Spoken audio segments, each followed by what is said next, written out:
सेवा जोहार। बस्तर को देखते हैं बस्तरहीन की नज़र से, बस्तर को सुनते हैं बस्तरहीन की जुबान से, बस्तरहीन की आवाज़ से। सेवा जोहार, मैं हूं कोया मर्री और आप देख रहे हैं आपका अपना यूट्यूब चैनल कोया मर्री 750। और सेवा जोहार दीदी। सेवा जोहार। आप अपना परिचय दीजिए।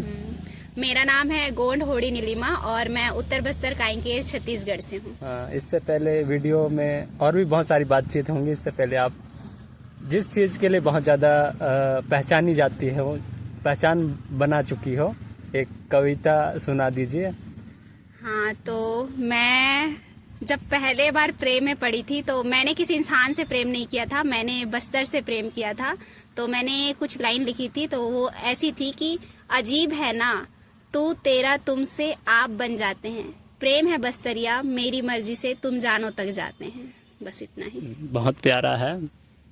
आपने कविता लिखने की कब से स्टार्ट किया, कब से शुरू किया है? मैं कविता 2018 से लिख रही हूँ। और पूरी स्टोरी बतानी है क्या? नहीं, आप बता दो कि कब से लिख रहे हो।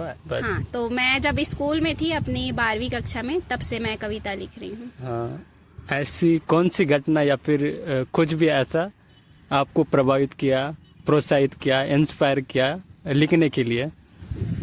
तो आज तो हम कह रहे हैं, सबसे लड़ रहे हैं कि प्रभावित हैं, लेकिन शायद उस समय मैं भी कहीं ना कहीं प्रभावित थी। और शुरू में उस समय मेरे कानों पे आया था कि गोंडवाना जैसे कुछ होता है, तो मैंने इस पे ही कुछ लिखा था, जो मुझे तब बहुत समय बाद पढ़ी तो ऐसे लगा कि ये तो कुछ भी नहीं है। फिर उसके बारे में थोड़ा सा मैंने जानकारी इकट्ठा किया, उसको और थोड़े दूसरे लोगों की किताबों में पढ़ा, लोगों से सुना, तब लगा कि हाँ गोंडवाना ऐसा कुछ है। तब मुझे लगा कि नहीं, हम भी कुछ और हैं जो जिससे हम खुद ही भटक गए हैं।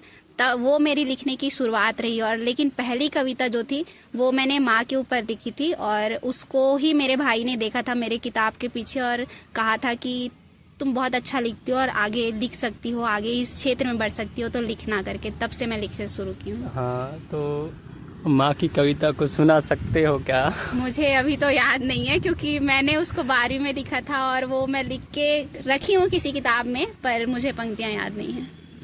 कोई लाइन भी याद नहीं है? बिल्कुल नहीं। और कविता लेखन और समाज को लेकर किस नज़रिए से देखते हैं कि लिखने से क्या प्रभावित पड़ता है समाज में या फिर यूथ में? हम तो समुदाय से और हमेशा कहते हैं कि हम पंडुम व्यवस्था वाले हैं, और वो सही भी है कि हम कर करके ही सीखे हैं। लेकिन आज हम देख पा रहे हैं कि हमारे पास कुछ एक वैलिड प्रूफ नहीं है जिसको हम देख के कह सकें कि हाँ ये चीज़ है इसलिए हमारा है। तो अब कहीं ना कहीं मॉडर्नाइजेशन को देखते हुए, आधुनिकता को देखते हुए ये जरूरी है, हमारे लिए नीड है कि हमारे पास एक रिटर्न प्रूफ होना चाहिए कि जो हमने क्या देखे अपने टाइम में। क्योंकि अब तो हमारे पास भाषा ही नहीं बच रही है, तो हम कैसे बताएंगे आगे चल के कि हमारी लैंग्वेज, हम गाना ही नहीं जान रहे हैं तो हम कैसे पाटा गा के बताएंगे कि हमारे टाइम में कैसे चल रहा था कुछ चीज़।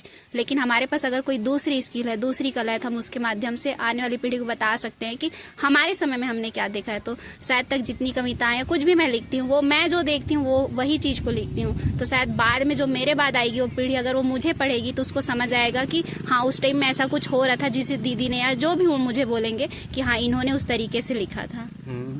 आप कहीं भी जाते हैं, मतलब जहाँ भी जाते हैं, तो वहाँ ऐसा क्या देखते हैं या फिर ऐसा क्या महसूस करते हैं कि आप उसे कागज में लिख लेते हो, अपने शब्दों में, अपने सोच में, अपने विचार में?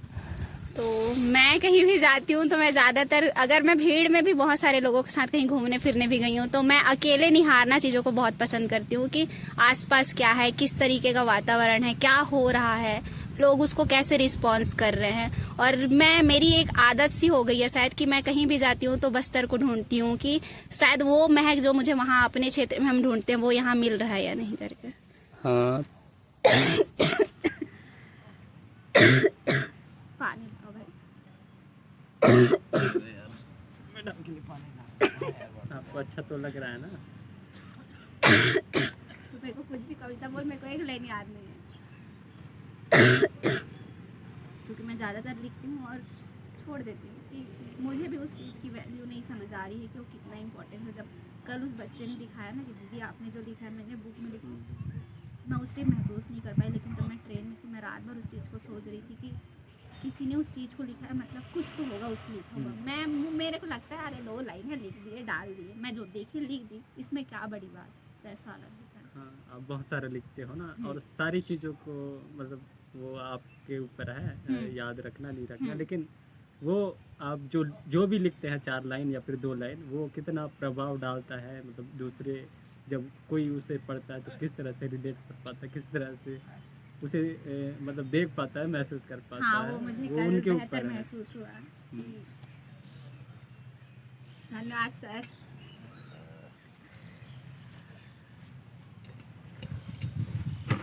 कंटिन्यू चलो। हाँ दीदी, हम लोग कहाँ थे? हाँ, चलो मैं कुछ पूछ लेता हूँ। जैसे आप कहीं भी जाते हो तो ज़्यादातर पहाड़ को लिखते हो, नदी को लिखते हो, बस्तर को लिखते हो, कदान को लिखते हो, तो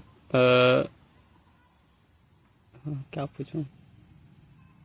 तो उन्हीं चीज़ों को क्यों, जंगल को क्यों, जब कटता है तभी क्यों, या फिर उसकी खूबसूरती को भी लिखते हो, और उसके मतलब जब जंगल उजड़ता है, पहाड़ उजड़ता है, तो उससे जो है लोगों को क्या, कैसे प्रभावित करता है लोगों के जीवन में, या फिर नेचर को, उसको भी लिखते हो, तो उसके बारे में थोड़ा सा बताइए कि कैसा महसूस करते हो, तभी उस चीज़ को लिख पाते हो।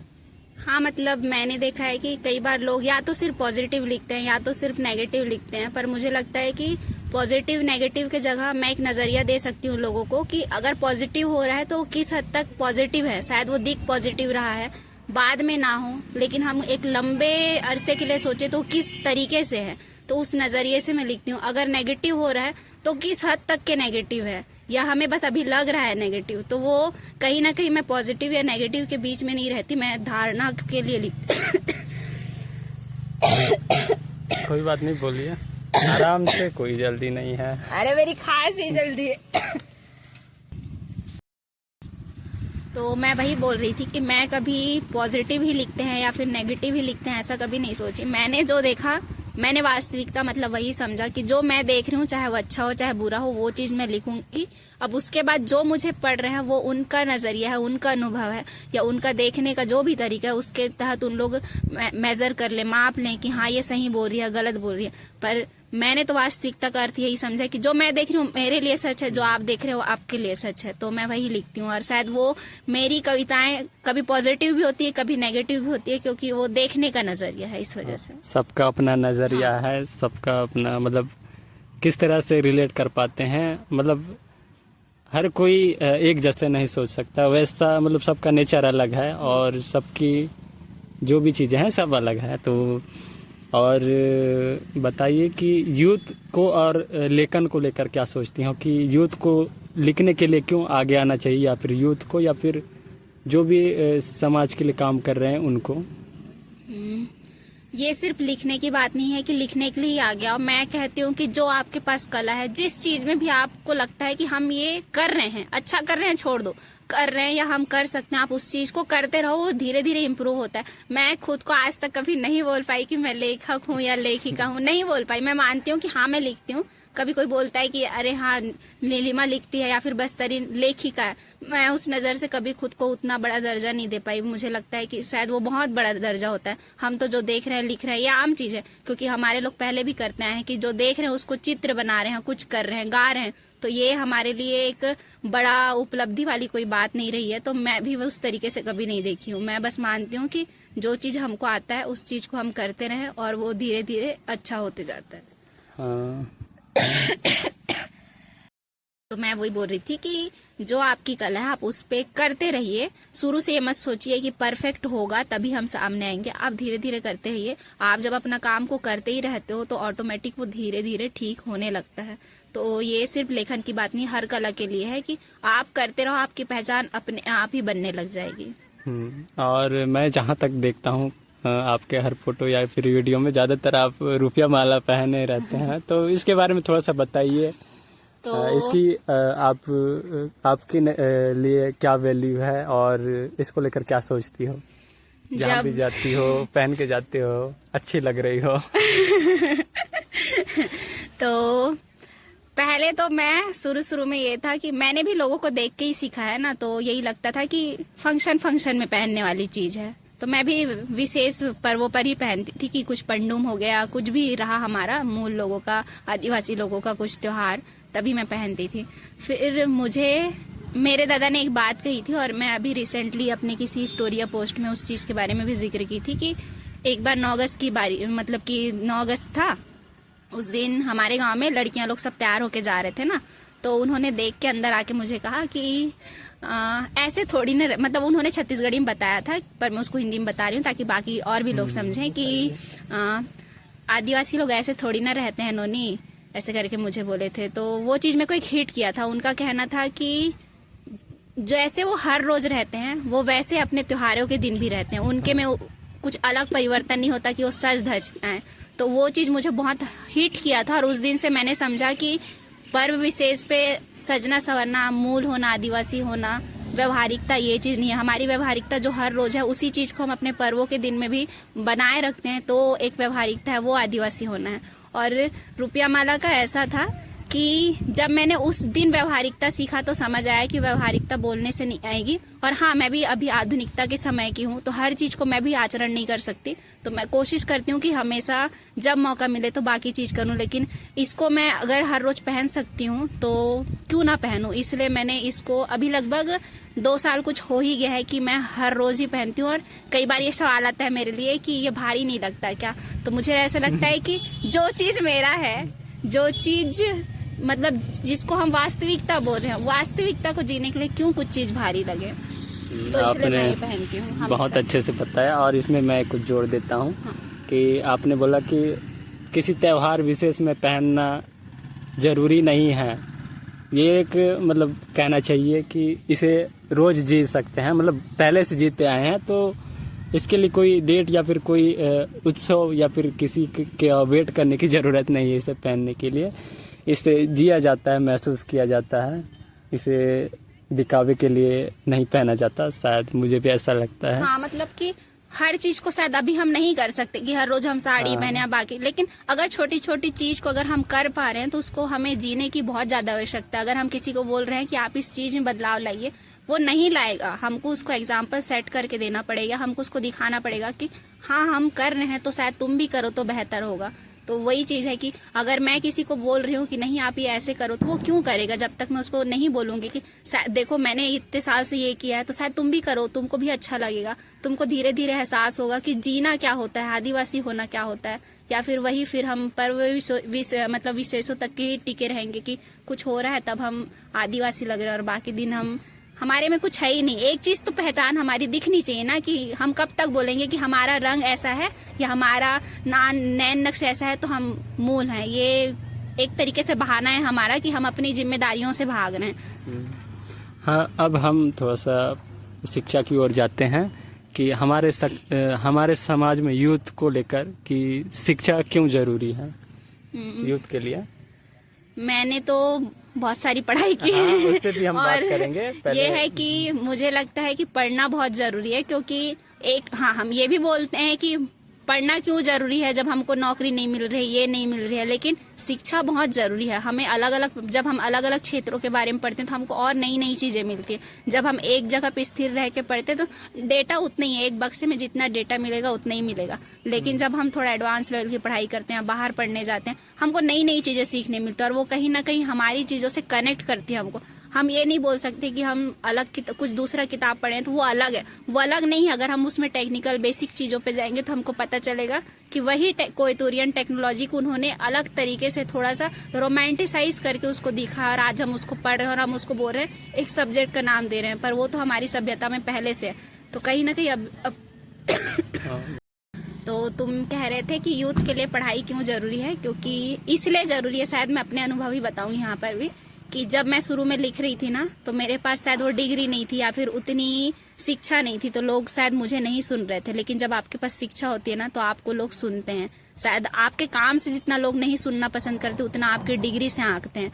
तो ये आज के जनरेशन की शायद वो कमियां हैं कि वो डिग्री से आंकते हैं, पर उस कमी जो है ना उसको बैलेंस करने के लिए हमको कहीं ना कहीं पढ़ना पड़ेगा। और हमें पीछे नहीं रहना है ना, हमें भी तो आगे जाना है। हाँ। आगे जाना है, अपनी चीजों को लेते हुए आगे जाना है। तो आगे जाने के लिए हमको पढ़ना पड़ेगा ताकि हम बड़े स्तर पर जाके अपनी मूल धरोहर को वहाँ लेके खड़े होके हम बोल सके कि हाँ, हम मूल हैं, हम आदिवासी हैं, लेकिन उनके लेवल पे हम उनको जवाब दे सकें। इसलिए हमें शिक्षा लेना बहुत ज्यादा जरूरी है। हाँ, आपने बहुत अच्छे से बताया। और इसमें मैं कुछ बातें जोड़ना चाहूँगा कि जब हम पढ़ाई करते हैं बहुत अच्छे स्तर पे, और या फिर आगे चलकर कुछ जॉब या फिर कुछ भी करते हैं, अगर ना भी करें तो अगर हम फिर जो है वापस समाज में जाते हैं, सामाजिक कार्य करते हैं, तो उसे हम बेहतर ढंग से कर पाते हैं, बेहतर ढंग से लीड कर पाते हैं, या फिर यूथ को जो है उस तरीके से मतलब गाइड कर सकते हैं कि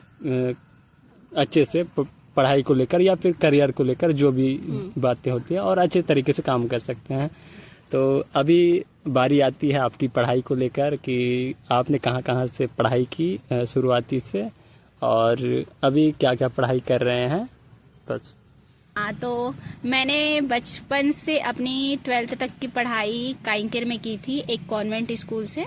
उसके बाद मैंने बीए किया था। मुझे करना LLB था, लेकिन शायद उस टाइम हिम्मत नहीं थी, क्योंकि मैंने अपने होम टाउन में पढ़ाई किया था, तो बाहर जाने की उतनी हिम्मत नहीं थी।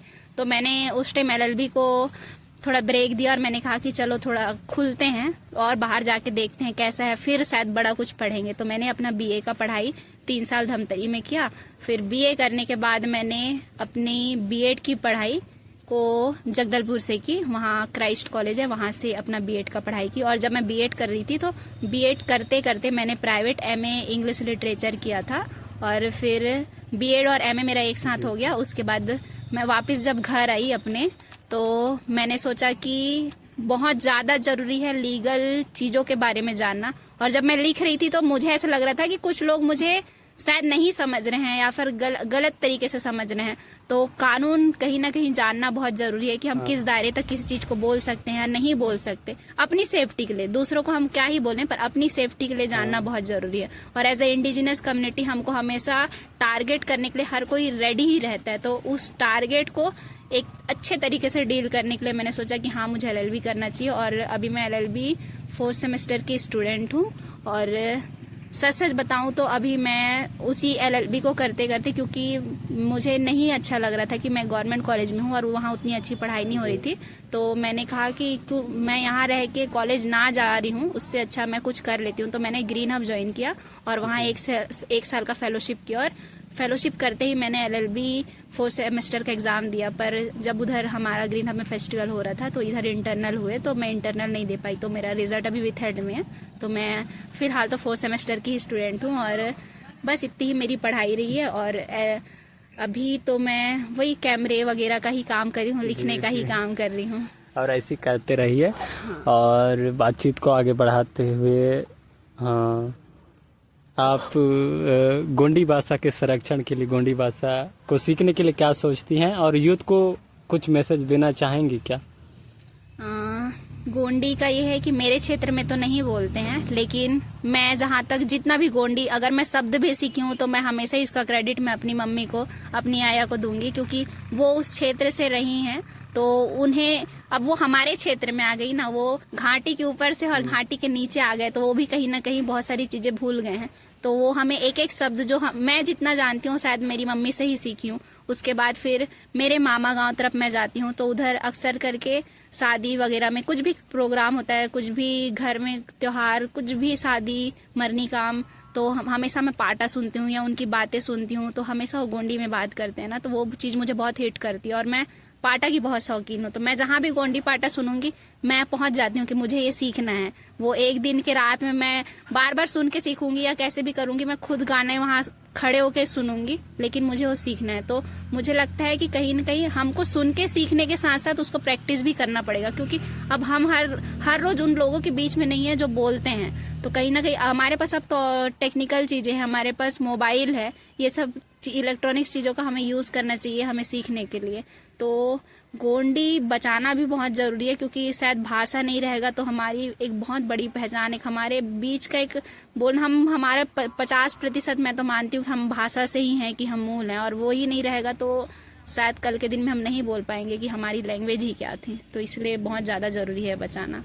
और अभी के लोगों को मैं यही बोलूँगी कि सीखो, जैसे अब तो इतना अवेलेबल हो गया है, हर चीज़ ऑनलाइन यही सिखा रहा है गोंडी, इसके चैनल से सीखो। पर प्लीज़ सीखो, बेसिक से ही सीखेंगे, एक एक लाइन एक एक सेंटेंस इन सब से ही सीखेंगे। तो प्लीज़ सीखिए, सब सीखिए, बहुत ज़रूरी है ये। हाँ, आप क्या बात करें?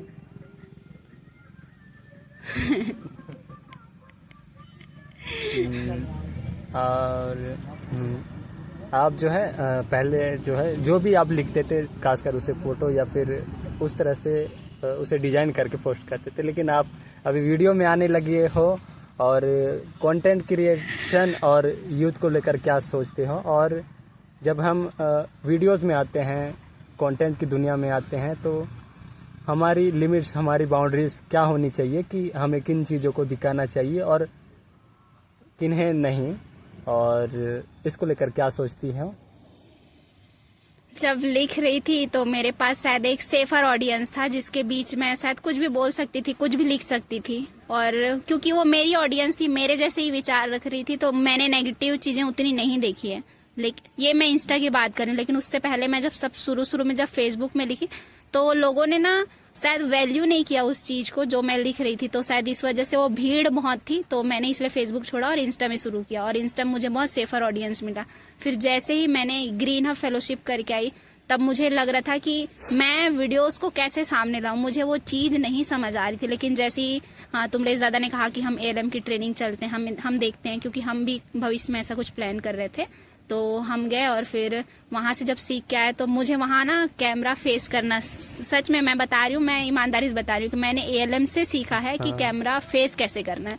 तो जब वहां से मैं आई ना, तब मुझे समझ आया कि कैमरा फेस करना मुझे इन्होंने सिखा दिया। ग्रीन हमने मुझे वीडियो कैसे करना है सिखाया है, कि कैसे एक वीडियो को सुंदर तरीके से आप सामने ला सकते हो।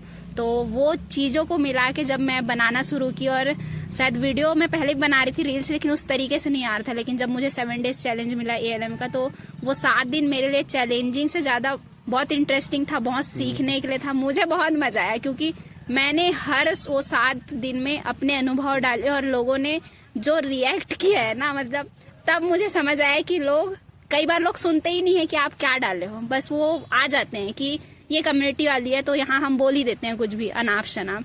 कुछ लोग एकदम माइंड बना के आते हैं कि यही सच है, लेकिन वो ये नहीं देख रहे हैं कि शायद वो उसने अनुभव किया है या उसका नजरिया है। हाँ, बेशक बोलें कि गलत है, लेकिन गलत बोलने का भी तरीका होता है। तो मुझे लगता है कि जब हम वीडियो फेस करते हैं, वीडियो में आते हैं, तो सामने वालों को, मतलब हर बार ये नहीं है कि हमारा हक है हम कुछ भी बोलें, हमारी एक रिस्पॉन्सिबिलिटी भी बनती है कि हाँ हम एक हद तक बोलें। तो वो मुझे एक थोड़ा वीडियो में खटकता है कि नेगेटिव चीजें बहुत ज्यादा इफेक्ट करती है ना। हम भी तो इंसान ही हैं, अगर प्रेम से कुछ चीज वीडियो बना रहे हैं, चाहे वो अच्छी हो चाहे बुरी हो, आप उस चीज को प्रेम से बताइए, अच्छा लगता है।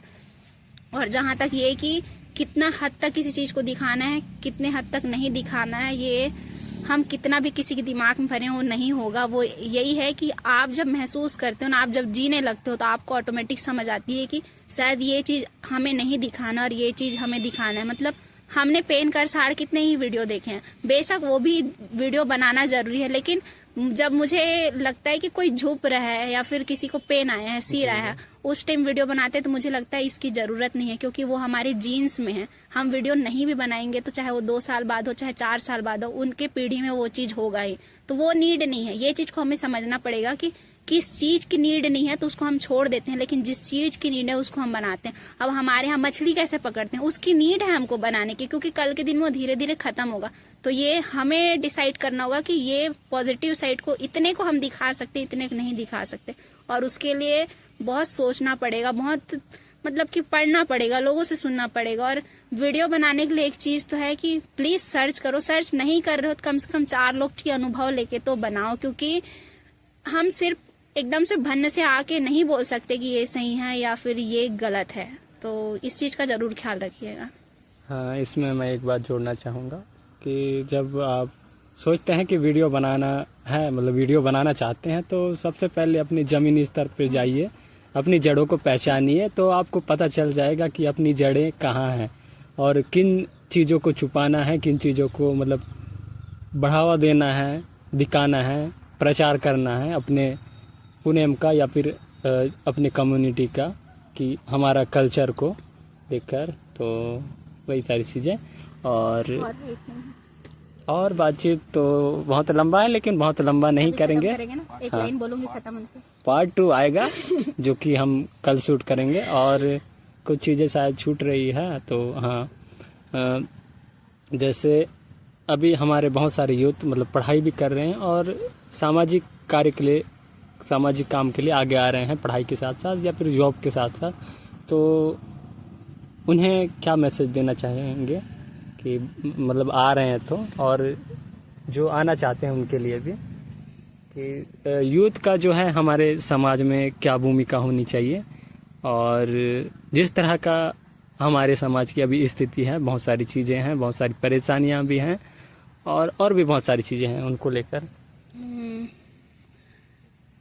अक्सर करके हम यही बोल के टालते हैं चीज़ों को कि हमारे सियानों की गलती है। तो ये एक हमारी जिम्मेदारी है कि हम उस चीज़ को समझे कि वो उनकी भी गलती नहीं है। उनके टाइम में वो चीज़ हुआ तो कहीं ना कहीं वो भी बाध्य हुए होंगे या किए गए होंगे, या जो भी उनकी मजबूरी रही होगी उन्होंने वो किया है। लेकिन एज अ यूथ हम ये कर सकते हैं कि एक तो हमें पहली चीज़ उनमें दबाव नहीं डालने का, आप ये मत ही करिए, क्योंकि वो धीरे धीरे ये चीज सुधरेगा। कुछ भी चीज हम ये कर सकते हैं कि अगर आप ये कर रहे हो, आपसे धीरे धीरे सुधरेगा, कोई बात नहीं। हम एक्टिव हो गए ना, हम जागरूक हो गए, हमको पता है कि हम ये सही और ये गलत, हम अपने आप में सुधार करना शुरू करेंगे, तब जाके वो धीरे धीरे पीढ़ी में सुधार होगा। क्योंकि हमने तो बोल दिया अपने मम्मी पापा को, अपने आया बाबा को कि नहीं ये चीज गलत है, वो नहीं कर पा रहे हैं, छोड़ दो, उनका चैप्टर खत्म होगा कुछ दिनों बाद, वो कहीं ना कहीं हमसे पहले ही जाएंगे ना। और ये तो यथार्थ है कि वो हमसे पहले ही जाएंगे। हाँ, कुछ रहेगा कि हम पहले जा सकते हैं, पर अगर हम उम्र के हिसाब से देखें तो उनका गुजरना हमसे पहले है, तो वो चीज पहले खत्म हो जाएगी। लेकिन अगर हम 20 साल 21 साल में सोच रहे हैं, जागरूक हो गए हैं, हमें समझ आ रही है चीजें क्या सही है या क्या गलत है, हम इसमें बदलाव, हमें अब फिर से वापस अपनी ओर जाना है, जड़ें की ओर, तो मुझे लगता है कि उनको बार बार प्रेशर देने की जगह हमें अपने आप में धीरे धीरे चेंजेस लाने की जरूरत है, ताकि आने वाली पीढ़ी सही तरीके से देख पाए। तो इसी बीच एक प्रश्न और है, कल्चर को लेकर और क्या सोचते हैं, और हमारे जो और भी बहुत सारी चीज़ें उनको लेकर, जब कोई क्या बोलना चाहिए, करसाड़ होता है या जतरा होता है या फिर मेंढो या फिर मंडई, तो आपको क्या महसूस होता है, कैसा लगता है, या फिर सबसे ज़्यादा आपको कब बहुत ज़्यादा अच्छा लगता है, या फिर कुछ भी? कल्चर को सोच के तो मुझे पहली चीज यही लगता है कि वो गर्व करने से ज्यादा जिम्मेदारी वाली चीज है। शायद पता नहीं यार आप लोग कब समझोगे या फिर कैसे समझाऊं, ये मुझे बहुत डिफिकल्ट टास्क लगता है कि कल्चर को प्लीज समझो। ये कितने प्राउड वाली बात नहीं है कि हम कब तक बोलेंगे कि हम आदिवासी हम आदिवासी हम आदिवासी, लेकिन हम उस चीज को महसूस नहीं कर रहे हैं। हम आदिवासी हैं, बोल तो नहीं, लेकिन हमारी क्या मतलब की जिम्मेदारी है, उस चीज से हम भागते हैं बस प्राउड करने के चक्कर में। तो ये मुझे गलत लगता है। और रही बात पेन पुरखों से रिलेटेड, तो मेरे बहुत अच्छे और बुरे अनुभव भी रहे हैं जीवन में, क्योंकि बहुत सारी चीजें मैंने देखी है, पर मुझे पेनों के साथ उनके बीच उनको जीने में बहुत अच्छा लगता है, क्योंकि मैंने जिया है वो चीज को। तो मुझे मतलब मैं इस चीज को नहीं बता पाऊंगी कि पेन मेरे लिए क्या महत्व रखता है मेरे जीवन में। शायद मुझे लगता है कि मैं बहुत सारे बुरे दिन देखी हूँ, तो मुझे तो बोल ही दिया जाता है कि तुम्हें एक दोबारा जीवन मिला है, तो मैं तो समर्पित करती हूँ अपने आप को उनके पास। और सबसे अच्छी चीज मुझे ये लगता है कि वो उसको हम जो नहीं समझते वो बोल देते हैं कि लकड़ी है या फिर कुछ है, बस है कुछ। लेकिन जब समझने लगी तो मुझे समझ आया कि वो एक इंसान है और आप उससे बात कर सकते हो। तो वो बहुत सुंदर चीज होती है कि जब आप उनसे बात कर सकते हो और आपको रिस्पॉन्स करते हैं, उससे ज्यादा बड़ा सौभाग्य शायद ही मुझे और मिल पाएगा अगर पेन के मामलों में देखा जाए। तो मुझे बहुत अच्छा लगता है। हाँ, आपने बहुत अच्छा अपनी अनुभव हमारे साथ साझा की। और उसको लेकर मतलब बहुत सारी चीजें हैं। जब आप दूर से देखते हो किसी, हाँ वो ट्रेन जाएगा फिर ही बात होगा।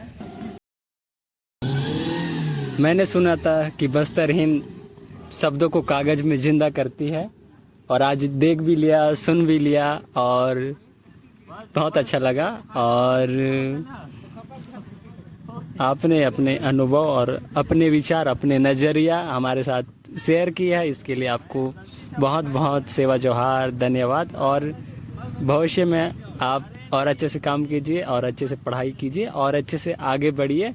ये सारी बहुत सारी क्या बोलना चाहिए, शुभकामनाएं आगे के लिए, और बहुत बहुत सेवा जोहार।